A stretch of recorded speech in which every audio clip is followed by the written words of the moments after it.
Welcome to Eugene Cannabis TV. We've got episode 602, I believe, and this is wanted to talk to you something really important coming up. But first, I got to introduce a special guest tonight. We have Blue Whale. I met Blue Whale in Portland many years ago, and he did a was a one-day event, I think, up in Hempfest up in Portland. Yeah, one-day event. It was the old Crystal. No, it was a Paris Theater, actually. Paris Theater. That was a neat old building. It was so cool. Anyway, that's where I met Blue Whale, known him for many years. And he's also, Blue Whale is a big supporter of the Hempfest. So I appreciate your help over the years. And things are going again this year for the Hempfest. We're meeting on February 21st at 1 p.m. And send an email to dankbagman@hotmail.com if you'd like to know where it's going to be, and we'd like to have you there. So. But this is coming up on the 13th, Tuesday the 13th, Salem Rally. Now this is really important. Patients, providers, supporters, public. This is what we're trying to get pushed through and improved on the medical marijuana, the Oregon Medical Marijuana Program. We're pushing for lower patient fees as low as $25. But not more than 50 for all patients. This is what we're trying to get pushed through. Okay. Restore protections from warrantless searches for gardens not participating in commerce. Restore 24 mature plants to patient gardens within city limits and residential areas. Remove grower fees for patients or have a one-time address registration fee. Oregon OMP provider residency. Maintain patient refuge, but providers and business owners, Oregon-based, or residency requirements for primary investors and stockholders. Expansion of the ACMM to include 51% grower provider participation. ACMM is the advisory board to the Oregon Medical Marijuana Program.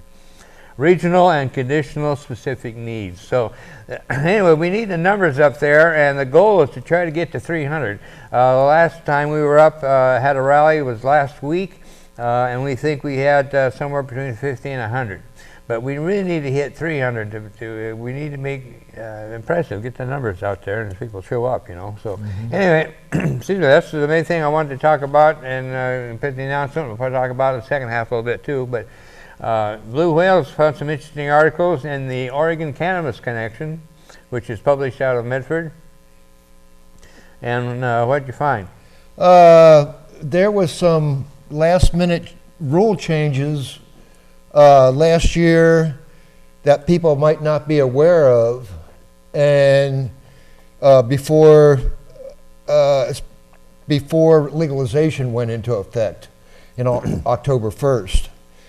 And one of them, and this was something that was contested by people because they didn't want people coming from out of state, but this is going to happen anyway, is out of state businesses may end up getting licensed after all.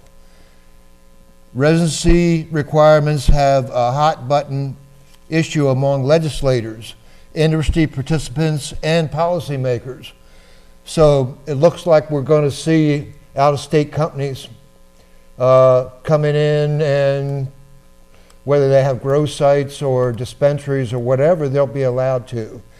So that's something that got added. The second one is delivery services will be allowed, but on a very limited basis. And it's funny because the Measure 91 initiative allowed for the delivery services. So after some pressure from local governments, law enforcement, and even some inside the industry itself, the OLCC is only allowing deliveries where no more than $100 of marijuana products are delivered. And deliveries may not be made into jurisdictions that have banned, that are to be made into jurisdictions that have banned marijuana retail outlets, which So be aware of where you can deliver to. Interesting side note on that, in La Pine, just something to add, they're charging a 5% sales tax. So if you're around that area, don't buy from those places because it's totally illegal. Only the state is going to set those taxes, not individual counties. So they're charging a 5% sales tax and it's illegal, so remember that when you're around La Pine. And third is that bud tenders may not have a felony on their record unless is a marijuana felony more than 2 years old. Creating jobs is one of the most exciting components of legalizing marijuana, but some people will be locked out of the opportunity, unfortunately. So keep that in mind. So that's kind of what I have. What else you got? Yeah, Dan? that's it's interesting, the implementation of legalization. The committee, I mean, first of all, the person in charge of it is a DA from Klamath County. And he was against the initiative in the first place, so he's in charge of implementing it. That's the beginning. Then we have members of the committee, which include, for instance, Andy Olson, who is out of Albany, and he is a retired Oregon State police officer. He's on the committee. We have Lee Byer, which is our local senator, which is completely worthless. And I went to a committee hearing, and he's on the committee and sat there and sat through the whole hearing, never asked a word, never said a word, never asked anybody anything, nothing. Just sat there like a bump in a log, And so, anyway, and I could go on, but so it's very aggravating. And then we have the industry with the fat pockets that are trying to get things going their way. Some of which we've been able to push back and we got it straightened out. So that's why I was talking about this rally. It's really important. Excuse me. If I can add that, Yeah. that Andy Olson, he submits a bill to the Oregon Senate every year to basically shoot down any marijuana programs that we have. Yeah, He's that much against it. Oh, yeah. Yeah, and that's the thing is the majority of the legislature, I've said for many years, the Oregon legislature as a whole does not like marijuana, don't like marijuana people, No. and don't want anything to do with it, but they have to, and it shows. Yeah. Oh, yeah. And the Oregon legislature is going crazy right now.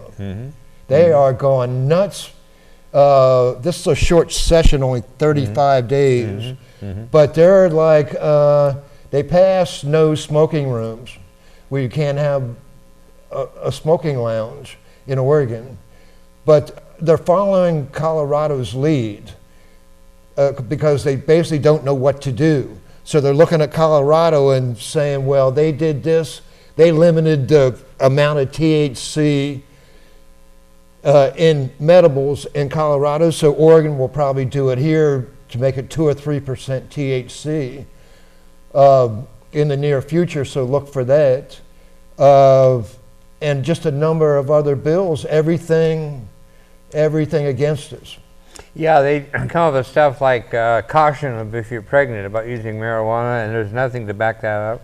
So much of the stuff they talk about, they have no there's no authority basis for for it. any. No. It's like keeping it away from kids. Well, if you buy a medible, it's labeled the front and the back with all kinds of danger warnings. But this hard soda they're advertising on TV doesn't have one label on it to tell you that that's not for kids. But it's advertised as orange soda and other flavored sodas. But there isn't one warning label on there. I find that kind of interesting. Yeah, oh yeah. Yeah, but again, that's the alcohol companies. They have the power. Yeah, oh yeah. They have a giant lobby in Salem. So yeah, and this is, I got an interesting article from the Willamette Weekly out of Portland. It's February 9th by Liz Acker. Is it better to buy weed on the street or at a dispensary? Subtitle, weed is illegal, but should you still be buying it from a drug dealer? Ever since October 1st, 2015, Oregonians age 21 and over have had the option of never sitting on a drug dealer's couch and making small talk ever again. That's because now we have classy storefronts where we can legally go and purchase the cannabis we want. We can know where it comes from, we can know how it will affect us, and we can be sure that it isn't part of the international drug trade. Still, just because weed is legal, that doesn't mean the black market for marijuana is gone. In a post earlier this month, Priceonomics ranks the price of cannabis in states where it is now legal, both from dispensaries and on the street. The good news is Oregon is definitely the cheapest place to buy legal weed. It is also the cheapest place to buy illegal weed. Almost everyone, black market marijuana is less expensive than what it is available legally, Priceonomics notes. Our analysis suggests the prices of these dispensaries will vary substantially and won't be low enough to keep American marijuana users from the black market. But Priceonomics is talking about the cannabis business in a strictly financial sense. As anyone who's ever bought anything will tell you, price isn't the only consideration. But essentially, not in artisanal, small patch living Portland, where practically every neighborhood has a new Seasons. There are so many benefits to buying weed at a dispensary. First, they have hours, unlike a dealer who is either super available or at Burning Man for the next month.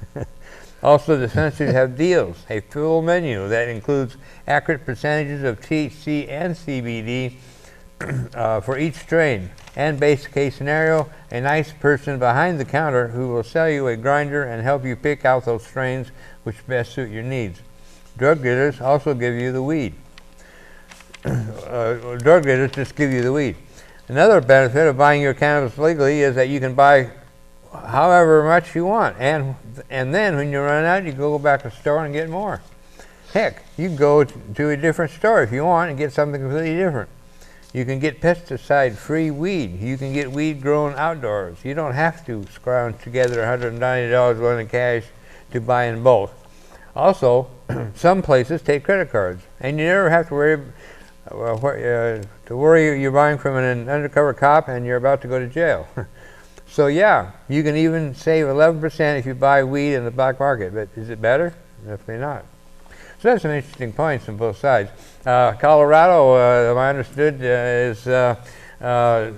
it costs more on the street, and it costs more in the store than it does on the street. And the irony of it is, the black market is still thriving. They're both thriving. That's funny you mentioned that, because recently, listening to talk radio, on the radio. We're close on time. Let's continue on we're just ready to start and go to our break, and let's pick it up on the second half of the show. So we'll see you when we get back. I'm a doctor.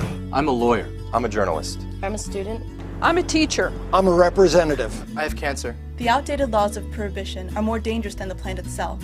I lost my scholarship. I was fired. 20 million arrests since 1965. This is getting ridiculous. Our prisons are overcrowded with non-violent offenders. We have the opportunity to change. This is costing our country billions of dollars. Making my family and I fight in a courtroom is difficult enough when I'm already fighting through chemotherapy. There's no reason to be scared by tradition anymore. We can stop this. We can stop this. We are the American people. We can stop this. And you have our support. We're old, young, straight, gay. We're every race and nationality. And we're not going to give up. You can tax it. You can regulate it. Apply age restrictions.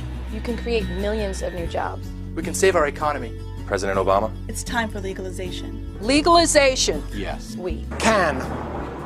This has been a public service announcement. Welcome back to the second half of the Eugene Cannabis TV. You got your host, DanK, here, and our special guest, Blue Whale, sitting beside me.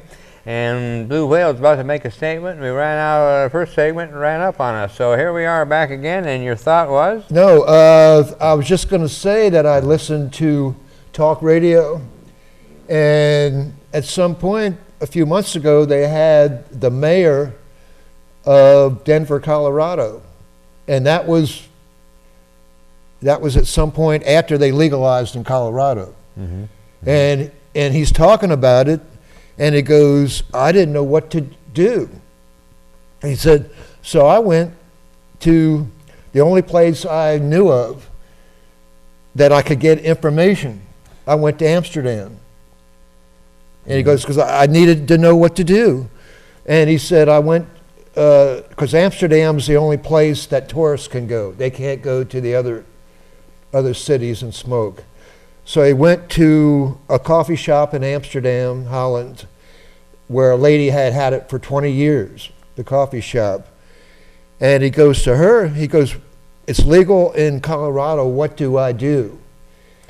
And she goes, two things. You can't overtax it, and you can't over-regulate it, or the people will go back to the black market. Yeah. And we're seeing that to a certain extent. We're seeing that happen, you know, with this taxation. Yeah, that's what I've heard people say, that ever since legalization, nothing's really changed. We never had a problem getting it before, and we still don't have a problem. We still go to the same places we did before. So, I don't know, but it's interesting. I was standing on the porch the other day smoking my pipe thinking, you know, it's kind of funny because, I mean, now it's not so big deal, you know. Of course, you still have a public view, but now you're on your front porch, that's considered. You know, it's pretty funny, private, like you used to, I tell people this, and even when I lived in Portland, we'd sit in front of a house for 4 hours in a car, back in the, say, the 1980s. For 4 hours in a car waiting for that person to get home from work so we could get an eighth. 4 hours sitting in front of his house, and it's amazing how much better it's gotten. Oh, yeah. You know, we're not there all the way. We still got a long ways to go. Yeah, it is. It's like the price of an ounce. I saw that change in my own life. I remember well, I paid many times. I paid $300 and more for an ounce. A pot, you know. And then over the years, it just started to drop and drop and drop, and of course, then I grew my own year before last. That was really neat. Yeah, it was funny because, like I said, in the '80s during the summer, everybody would run out. So you were calling everybody, trying to find some herb. If you got lucky, someone would have some. Right. Oh yeah. Otherwise, you waited till the harvest. Oh yeah. In the fall, because people were just out of it. You know. Oh yeah, yeah. That's. But that's the old days. Supply and demand. Yeah. Oh yeah. But I was listening to, if you ever listen to the Bill Maher show on Friday night on HBO, he's a pot advocate. Oh yeah. Yeah, big time. Yeah. And he was saying, basically he said, for hippies to get off their ass and do something, because he said only 4 states are legal. And he says he does his stand-up comedy routine, and when he gets out of these states where it's legal, he's under chance of going to prison. He said if you go to Kansas or Oklahoma, they lock you up. In Oklahoma, 2 grams or more of hash, you can get up to life imprisonment. Oh yeah. So he said more needs to be done.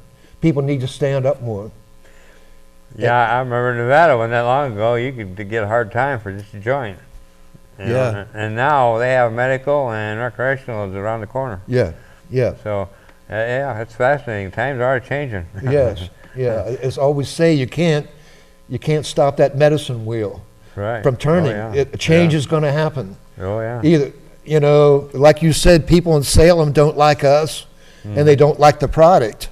But it's tough toenails because it's going to change. Oh yeah, definitely. Yeah, it's I like that. Like the book said, it's just a plant. There's a book with a title about pot. It's a kid's book, and it's called it's just a plant. So that was always a good idea. So you got anything else another thing you're talking about there on the paper? You had 8 states that should legalize marijuana next year. Nevada, you mentioned Nevada. And these are already on the ballot. Nevada, Arizona, Maine, Massachusetts, Michigan, and then the caption is still in a confused muddle, is California. They have a lot of factions fighting each other. So they didn't pass it before because they were worried about outside interests coming in, outside corporations. So even some of the marijuana activists voted against the bill in California the last time. So they're going around right now. But in the legislative states, you have Rhode Island and Vermont. Rhode Island, the legislature took up legalization bill, only see it held for further study by the Judiciary Committee. That's Rhode Island. And then Vermont, this is probably the best bet for the first state to legalize pot through the legislative process. Yeah, that's really interesting. That's real interesting. Yeah. I remember Hawaii was the first state to get medical through the legislature. I remember that one. That was a biggie too. So, but yeah, it's times are changing. But we still have a long ways to go because, like I said earlier, Oregon's following Colorado's model as far as legislation. So I always encourage people to call their legislators because they've been messing with the marijuana initiative so much that it looks like eventually we'll be paying tax on the medical just like we do on the recreational when they disrupt the medical marijuana initiative. They can't repeal it, but they can make changes.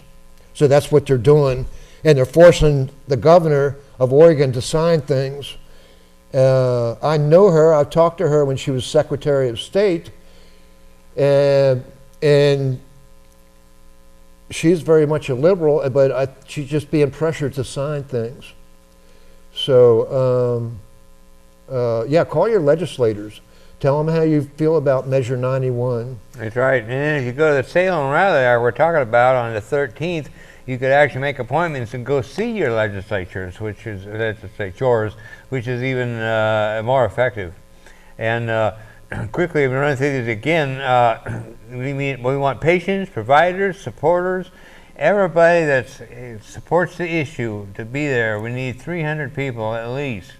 And that's to lower the patient fees to as low as $25. We're trying to do, but not more than $50 for all patients. We're trying to restore protections from warrantless searches for gardens. Restore 24 mature plants to patient gardens within city limits and residential areas. Remove gardener fees for patients. They're trying to charge $200 for a grower free. So so if you got some guy growing for 4 patients, he's got to come up with Well, it was supposed to be 25% for growers. Yeah. No, I don't know. Well, no, $25 per grower. No, 50. What the 50? It was 50. I think it was 50 per grower. Well, that was the original one, but then they added another 25% to growers. Yeah. Anyway, it's just they just keep messing with it, and they're trying to expand the ACMM, the advisory board. The advisory board to the Oregon Medical Marijuana Program, in my opinion, has been pretty much a toothless tiger. The state doesn't listen to us. No. Here's an example. States they like the money, but they don't like us, and they don't like the product. Illinois dispensaries rake in over $210,000 from 800 MMJ patients in first week of sales. This is in Illinois. So the money, this is a cash cow for states. Oh, yeah. But they'll gladly take the money, but they give it to groups like in Oregon. They give it to groups like Nurses Against Marijuana Use and stuff like this. Yeah. So anti-drug groups. So we have a long ways to go, but we're getting there. It's just we have to be vigilant because I'll give you a good example. At one point, LA in California had 700 dispensaries. And 500 of those dispensaries are shut down. Wow. Wow. You know, so we got to be vigilant of that. All the progress we're making, because people don't like us, they're fighting us and doing secret things in the Oregon legislature with the governor and not telling people about it. I don't know the exact details, but I remember there was a period of time in LA where they had dispensaries and then they had to shut them down, and so they were actually able to check crime statistics during the time that they had dispensaries versus times that they didn't have dispensaries. Right. And one of the complaints about dispensaries is it would cause the crime to go up. They found out when the dispensaries were open, the crime went down. Yeah, they said that in Oregon when we worked on the medical marijuana initiative, they said there would be a drug dealer on every corner, and that just didn't happen. There was no violence, you know. I think that was good that we got medical first because it showed people that we weren't going to be violent and out in the streets fighting, and that was good because that helped us get recreational passed. You bet. You know, We're going to wrap up. We're just coming up to the end of the show. I want to say thanks for checking our show out, and come on down Monday nights behind Sheldon High School, 7:30. Come on by and say hi, stop by, help out with the show, or just visit. And so I'll be here next week, so I sure hope you will. And a special thanks to Blue Whale. I appreciate Peace Blue Whale out. coming. And keep up the fight. Call your legislators. That's right. And February 21st, Hempfest meeting, DanK Bagman, hotmail.com. Send me a note. Thank you. We'll see you tomorrow, next week.